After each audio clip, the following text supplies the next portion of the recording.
বেরিয়েছে, সেই সাত সকালে বেরিয়েছে, আজ বাড়িতে আসুক, তারপরে আমি দেখছি। বলি কোথায় যে গেছে আমি দেখবো। পাড়ায় পাড়ায় সবসময় ঘুরে থাকলে হবে? এমন মুখ পোড়ার ঘর করে গো, আমার মা বাবার চোখ ছিল না, তাই এই মুখ পোড়ার সঙ্গে আমার বিয়ে দিয়েছিল। আমার বাবা যদি আসতো তাহলে মুখ পোড়ার মুখে আগুন জ্বালিয়ে আমি আমার বাপের বাড়ি আমি চলে যেতাম।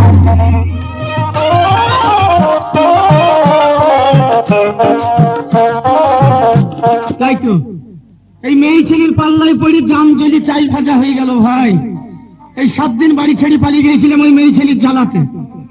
তবে আজ বাড়ি ফিরে যাবো, আজ বোর সঙ্গে যুদ্ধ লেগে যাবে, হয় ও মার্ডার হবে, তা নাহলে নিজে কুরবানি হয়ে যাবো, যা হয় হবে।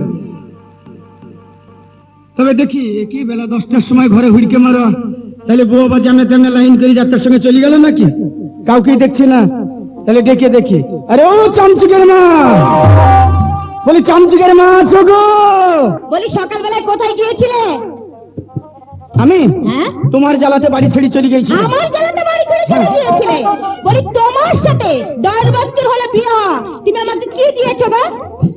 তোমার জ্বালাতে বাড়ি ছেড়ে চলে গিয়েছিলাম। রোজ বলবা কি ব্যবসা করো ব্যবসা করো, বলি বাড়িতে বিড়ি কিনা পয়সা নেই, ব্যবসা করো বললে হবে? কেন ব্যবসা করবে না? তাই আমি চিন্তা করে দেখলাম এই দুনিয়ার বুকে বিনা পুঁজির ব্যবসা একটাই আছে। কি গো? সেটা পয়সা করি কিছুই লাগবে না, এই ব্যবসা চলবে বলে আমি চলে গেছিলাম বাড়ি ছেড়ে। সে ব্যবসা কি জানো? কি? সেটা আমি বর্ধমানে চলে গেছিলাম ভিক্ষা করবো বলি। ভিক্ষা? হ্যাঁ। তুমি অত বড় জোয়ান মানুষ, তোমাকে লোকে ভিক্ষা দেবে?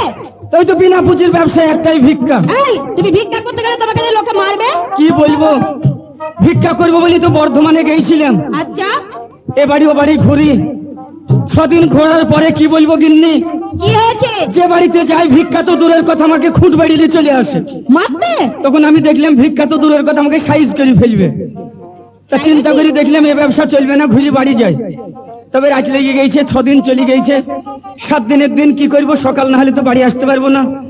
এক বাড়িতে গিয়ে বললাম বাবা আমি বিদেশি লোক, আমাকে একটু আশ্রয় দিলে আমি আজকে আপনাদের বাড়িতে থাকতাম। তা বললো ঠিক আছে বিদেশি লোক বাবা তো থাকো। রাতের বেলায় বেশ মুড়ি টুড়ি সবই দিল, রাতে থাকলাম। সকালে চলে আসবো, কি বলবো গিন্নি তার পাশের বাড়ির ঘটনা। কি হয়েছে গো? ওরে হাই রে ঘটনা, ওরে ঘটনা, হারে ঘটনা, সেই রে ঘটনা। বলবি তো কি হয়েছে? সে ঘটনা পড়াম করে শুনলে তোমার হরাম করে বুক ফেটে যাবে। তাই নাকি? হ্যাঁ। বলি দেখি কি ঘটনা। মাইরি কি বলবো, পাশের বাড়িতে অত্যন্ত গরিব লোক, তার ধান চাল টাকা পয়সা জমি জায়গা কিছুই নাই। তাই ভগবান দিয়েছে একটা এড়িয়ার একটা বেড়িয়ে, দুটো বলো। বেড়ে আর বেড়ে? হ্যাঁ, ওরে বেড়ে মানে লেজ না, আরে এড়িয়া মানে সেই দামড়া ষাঁড় হয়ে আছে। আচ্ছা আচ্ছা। তাই কি করবে, তার জমি জায়গা কিছুই নাই। তাই এর ওর জমিতে নাঙল বিক্রি করে আর যা পয়সা করি পায় স্বামী স্ত্রীদের খায় আর থাকে। তারপরে কি হয়েছে? তাই গঙ্গার ধারে বাড়ি তো, তাই একদিক চর ভেঙেছে আর একদিক চর পড়ে গেছে। তো ওইখানে 10 কাঠা মতো জায়গা সে লোক দখল করেছে। তা কি করবে, সেদিন নাঙল বিক্রি হয়নি, ওই চরে গিয়ে নাঙল চড়িয়ে দিয়েছে। তারপরে? এবার ভগবান যাকে দেয় তাকে তো মাটির তল থেকে দেয়। এই 2-5 পাক ঘুরতে ঘুরতে ভর ভর করে ঘুরতে ঘুরতে না ওই নাঙলের ফালে বেঁধে এত বড় এক সোনার দলা হয়েছে বলি। ও মা, সোনা পেয়ে গেছে? কিছু না হলে 5 কিলো হবে। তারপর? ইটের সমান, সে এত বড় ইটের সমান ফর্মা একবার। তাই নাকি? হ্যাঁ। ওর কপাল ভালো জানো। কপাল ভালো বলি তো নাঙলে বেঁধে উঠে গেছে। তা কি করবে, এবার লোকটা বলছে কি হইলো, নাঙলে বেঁধে কি উঠলো, তাড়াতাড়ি একটু মাটি সরিয়ে দেখছে সোনার দলা। তখন বলছে রে বাবা, এ তো সোনা 7 রাজার ধন মানিক পেয়ে গেছে। ঠিক বলেছো। এবার আমার বাড়িতে কত লোক কাজ করে খাবে। তা কি করবে, মাটি সরিয়ে দেখছে একবারে ঝকঝক ঝকঝক করছে। তখন বলছে এ তো সোনা, আমি বড় লোক হয়ে যাবো, 7 রাজার ধন পেয়েছি। তাই এদিক ওদিক টাকি যেখানে নাঙল বাইছে তার সামনে অথই জল। অথই জল? হ্যাঁ। তারপরে কি করলো? তা সোনার গায়ে মাটি টাটি লেগে আছে, তো দেখছি একটু ধুয়ে নেই, কেউ তো বুঝতে পারবে না। এবার গোপনে গোপনে গিয়ে ওই জলে নামিয়ে এমনি এমনি করে ধুইছিল। আচ্ছা। এবার ধুতে ধুতে ইটের মতন তেল তেলি তো, হ্যাঁ। এমনি এমনি করে লাগতে লাগতে পুচুক করে বেরিয়ে জলে চলে গেছে। জলে পড়ে গেছে? হ্যাঁ। আরে সর্বনাশ, যে জলে পড়েছে সেখানে অথই জল, সে নেমে তুলতেও পারবে না, ডুব মেরে দেখতেও পারবে না। তারপর কি হলো? এই লোকটার মাথা খারাপ হয়ে গেছে। হাইরে আমি কি করলাম, ভগবান আমাকে দিয়ে ধন হারি ফেললাম, 7 রাজার ধন পেয়ে আমি হারি ফেললাম। এর মাথা খারাপ হয়ে গেছে। এবার নাঙল টাঙল ছেড়ে দিয়ে বলদ দুটি খাটাইছে আর কাঁদছে আর চলে যাচ্ছে। কি বলছে? সামনে যে জিজ্ঞাসা করছে ভাই তুমি কাঁদছো কেন নাঙল বইছে গিয়ে, এ তোমার কি হইলো, না তোমার পায়ে ফাল লেগেছে না গরুর ফাল লেগেছে। তখন লোকটা কি বলছে জানো? কি বলছে? যে জিজ্ঞাসা করছে তাকে কি বলছে জানো?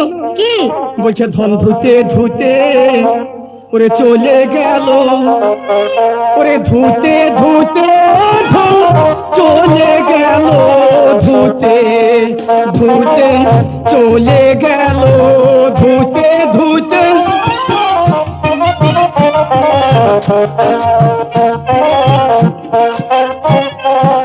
তারপরে কি হলো জানো গিন্নি? তারপরে কি হলো? যে জিজ্ঞাসা করছে তাকেই বলছে ধুতে ধুতে ধন চলে গেল, মানে 7 রাজার ধন টন বাদ দিয়েছে, খালি ধন ধরে দিয়েছে। তো হ্যালো বন্ধুরা, আমরা একটা নতুন ইউনিক ভিডিও নিয়ে আপনাদের সামনে চলে এসেছি।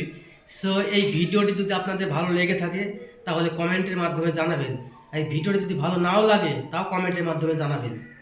আর হ্যাঁ, ভিডিওটা হচ্ছে এটাই যে আপনারা সবাই হয়তো দেখেছেন, মহাদেশের যে টায়ারের বাসরঘর নামে একটা যে গল্প ছিল, সেটাকে আমরা ভিডিও রূপে নিয়ে এসেছি। একদম। মহাদেশ চাচাকে অনেক অনেক শুভেচ্ছা, ধন্যবাদ আমাদের টিমের তরফ থেকে রইল। আর আমাদের এই টায়ারের বাসরঘর থিমটা অনেক কটা পার্ট নিয়ে রয়েছে, আপনারা দেখার জন্য অবশ্যই তৈরি থাকুন। আর অনেক কটা পার্ট আমাদের ইতিমধ্যেই বেরাবে, লাইক করে দিন। আর হ্যাঁ, শেয়ার আর কমেন্ট করতে জানো ভুলেন না, আর লাল বাটনটা টিপে দেন। আর ফেসবুকে ফলোটা করে দেবেন। আচ্ছা ঠিক আছে।